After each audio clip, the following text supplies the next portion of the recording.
You will hear a conversation between an international student and the accommodation department. You have 30 seconds to look at questions 1 to 3.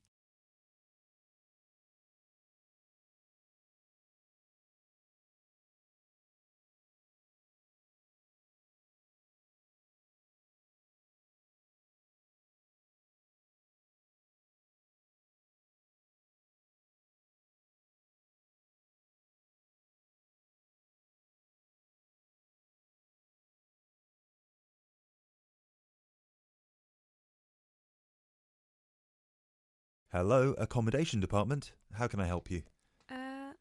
Do you look after accommodation for international students? Yes, we look after accommodation for all the students. Good. I hope you can help me then. I've only just been accepted onto a postgraduate course, and I want to know if there is any accommodation available from this September. I know it's very short notice. Yes, it is rather late, but I'm sure we'll be able to find you something. First of all, can you give me your name and student number so that I can find you on the system? Sure. My name is Maria Teresa Gonzalez. Maria Teresa Gonzalez. How do you spell that? Gonzalez.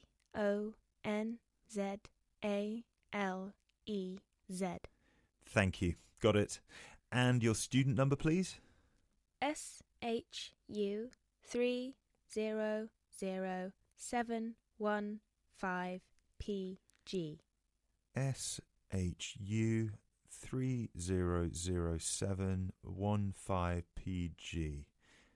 Ah, here you are. Department of Modern Languages. Yes, that's me.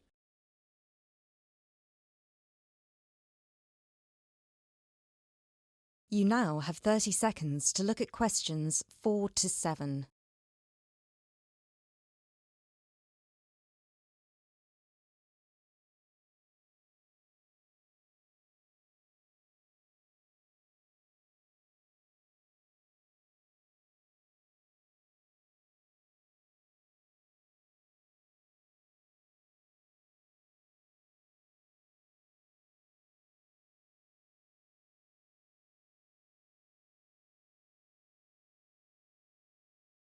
Okay, now there are several options for postgraduate students.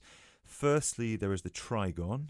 This is a new block near to the station and not far from the main campus. Accommodation is what we call cluster accommodation. What does that mean? There's a small group of rooms, usually 6, each with its own bathroom clustered around a lounge kitchen area which is shared. Oh, I see. That sounds good. They are very popular. The price for these is £99 per week, and we do have some availability left. However, for postgraduate students, there are other options. And what are they? There's another apartment block called The Cube, located near the west gate of the campus. Accommodation there is in 1 or 2 bedroom self-contained flats.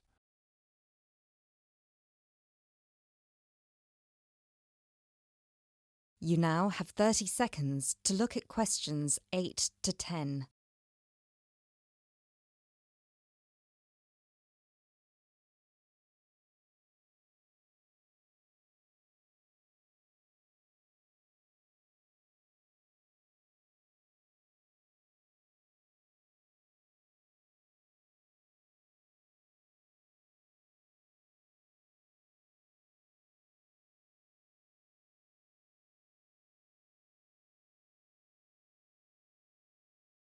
So, the cube is self-contained. How does that work? Well, basically, they're just like ordinary apartments. Each apartment has 1 or 2 study bedrooms with ensuite bathroom, a lounge and a kitchen. And what is the price of those? For the 1 bedroom, it is £180 per week, and for the 2 bedroom, it is £110 per week for each person. And can I choose who I share with? If you have a friend and you would like to share with them, of course, we can reserve a 2-bedroom apartment for you both. Otherwise, you just have to share with whoever else is there. Obviously, it will be another woman. I will have to think about this. Do I have to make a decision now? No, but we don't have much accommodation left, so I can't guarantee that there will still be availability if you leave it too long. Yes, That's fair. I have a friend in the management department who might like to share. I will speak with her and get back to you this afternoon. Okay, fine. Do let us know as soon as you can. I will do. Thanks for all your help. My pleasure. Bye. Bye.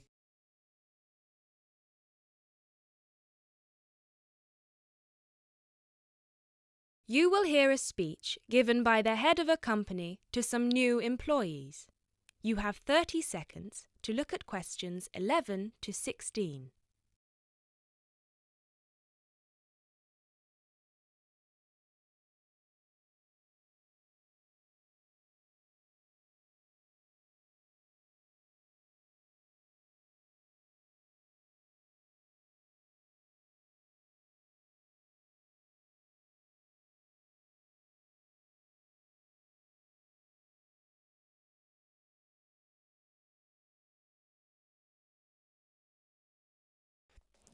First of all, a warm welcome to Barker's Country Safaris. We're delighted to have you all on board for this season.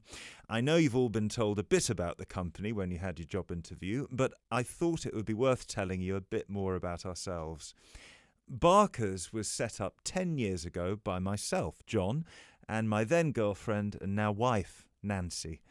We started it initially just as a hobby. We felt that there was a good opportunity to share our love of the countryside in this part of the world with the many visitors who come here.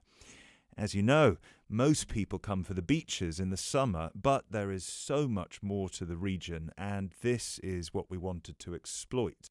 Nancy and I were born near here, and as teenagers we went climbing, kayaking, whitewater rafting, potholing, and just straightforward walking. This district is in our blood, and we love it. While we were still at university, we started taking small groups of visitors out into the national park in Nancy's brother's old Land Rover. We'd drive them around the back lanes and into the forest. We'd also organise rock climbing tours for friends of friends. Then, each year, without us having to advertise, people came back to us to ask for more excursions and trips. So, 5 years ago, we gave up our other jobs to focus full-time on Barker's Country Safaris.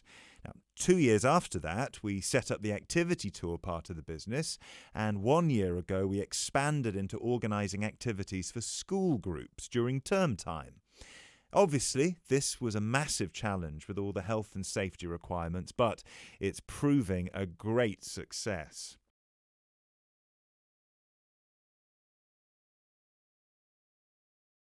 You now have 30 seconds to look at questions 17 to 20.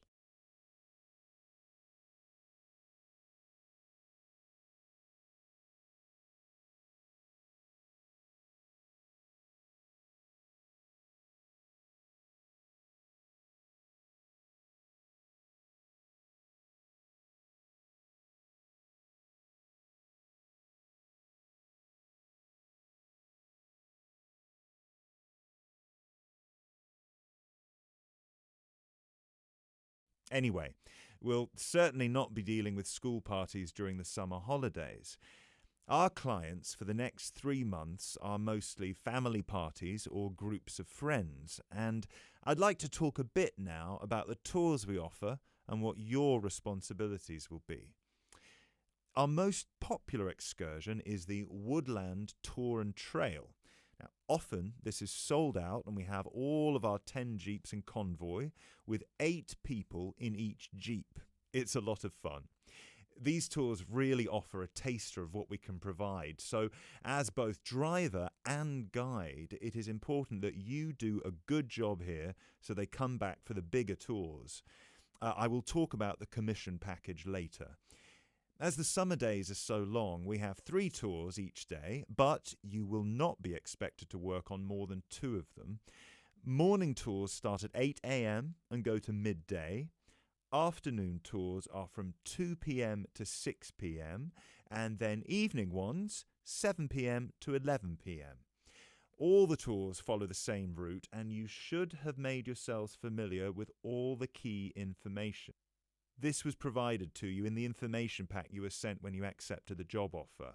This is important, so if you haven't had time yet, please do so now. Our second most popular tour is the Family Exclusive. Now, this tour is for the whole day and for only one group. Usually it is just one jeep, but sometimes there are two if the party is large. These tours go from 10 a.m. till 5 p.m. and include lunch at the Brown Bear in Lower Middleton. We have a number of different routes for these tours as we don't want our premium clients being made to feel that they are part of a large package deal. You will be told which route to take with your weekly schedule. Now, I'd like to move on to these specialty tour packages. These are the ones that we're keen to book people on once they've done the Woodland Tour and Trail trip.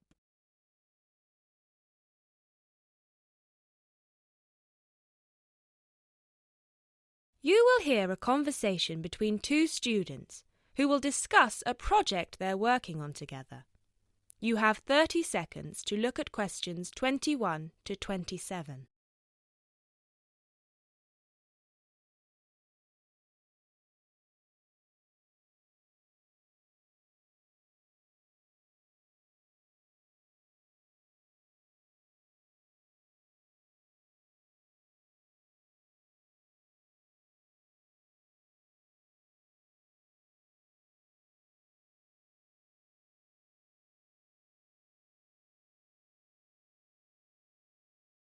Hey Jess, glad you could make it. We've got a lot to discuss. Hi, Matt. Yes, sorry I'm a bit late. I did bring all my notes with me. Yes, me too. Where shall we start?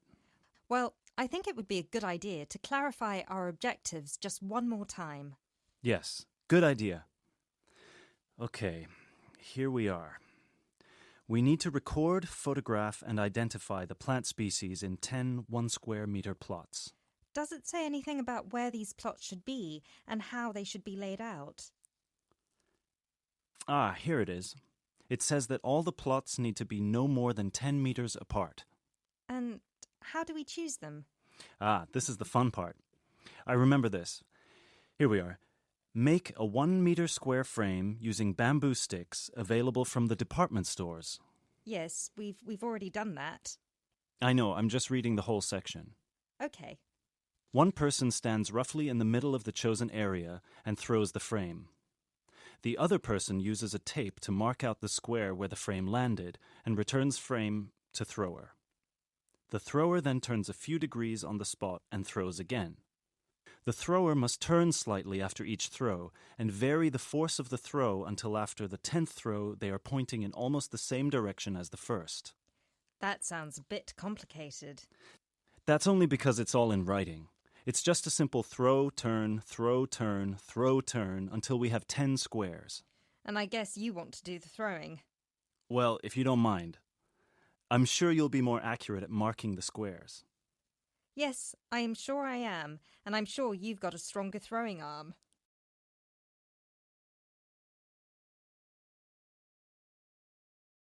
You now have 30 seconds to look at questions 28 to 30.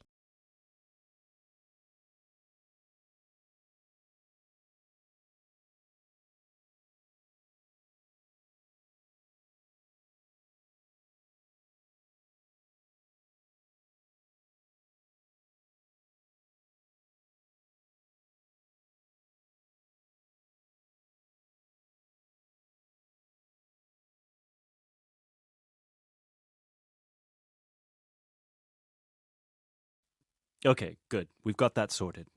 Now we need to decide where to go. Yes, I've been thinking about that and I've brought the map. Ah, well done. I forgot mine. Now, I've identified 3 possible locations, but they've all got some disadvantages. Okay, fire away. Well, the area around this lowland marsh could be interesting. There'll be a lot of interesting water plants here. Looks good, but what's the problem? Mainly that it's already a designated nature reserve, and I think there's already been a lot of research done here. Ah, I see. Well, I'd rather do something that's new and can be useful. I agree. That's why I identified this area further west. See, here, behind the beach. Oh yes, I see. That area there, where it's flat, but quite high. Exactly. If you look a bit further inland, you'll see that there are hills which will protect that area from strong north winds. I see. Excellent. But what's the problem? Just that it may not be very interesting. We know that the geology there is not conducive to a wide variety of plants. I agree. So what's your last idea? Well, I think this one is a bit of a winner, although I did want to show you the other two. Look up here on the north coast. Where? See this bay? Well, I know that there's been quite a lot of studies done here, but a bit further to the east, behind this headland. No one has ever looked at that. Well, I certainly couldn't see any studies. That is interesting. And the plant life could be a bit different because of the shelter from the wind the headland provides. Exactly. Brilliant, Jessica. That's a great idea. We'll go there. Thanks. Now all we have to decide is when is a good time. Well,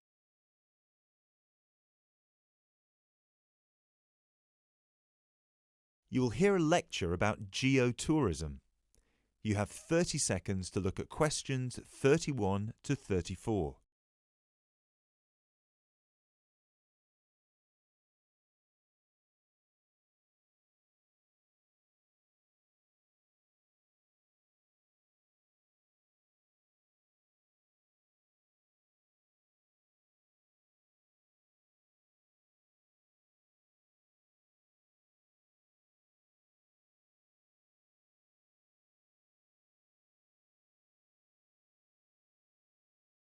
Now, I'd like to move on to talk about something called geotourism.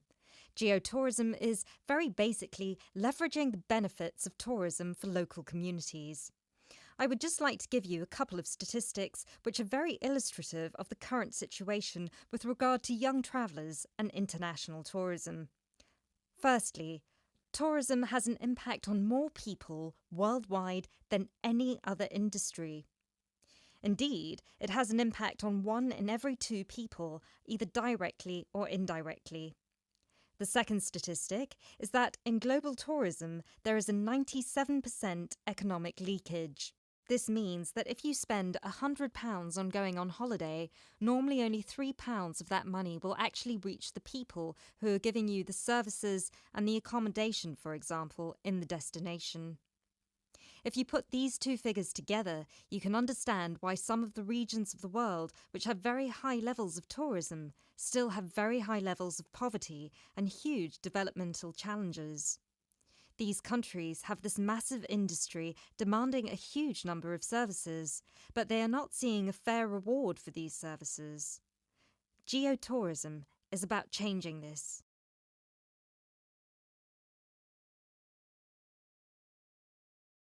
You now have 30 seconds to look at questions 35 to 40.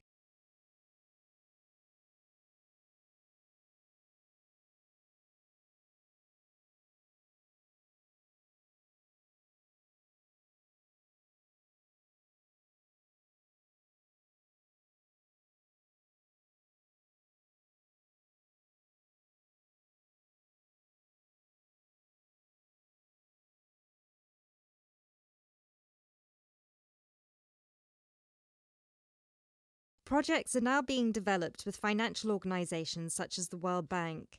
One of these involves developing a technology platform which is bringing grassroots travel products such as hotels, locally owned hotels, not global chains, very locally owned tour operators to the international travel market, therefore avoiding the middlemen.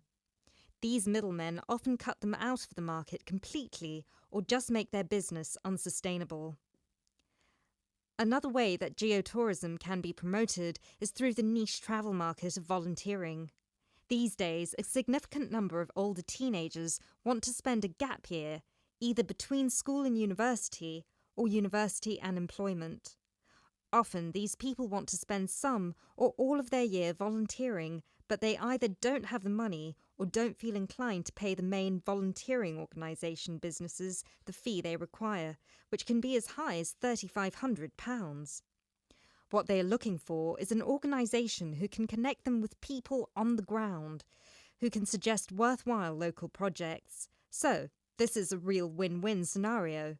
The organisers charge a small flat fee, which then goes to the local contact. Thus, the local contact gets a very good commission just for one customer. The customer is also saving a large amount of money and time, both of which they can give to the projects they end up working on. There is still quite a long way to go before poverty in the most popular of tourist areas is eradicated, but a focus on this type of geotourism could provide an answer.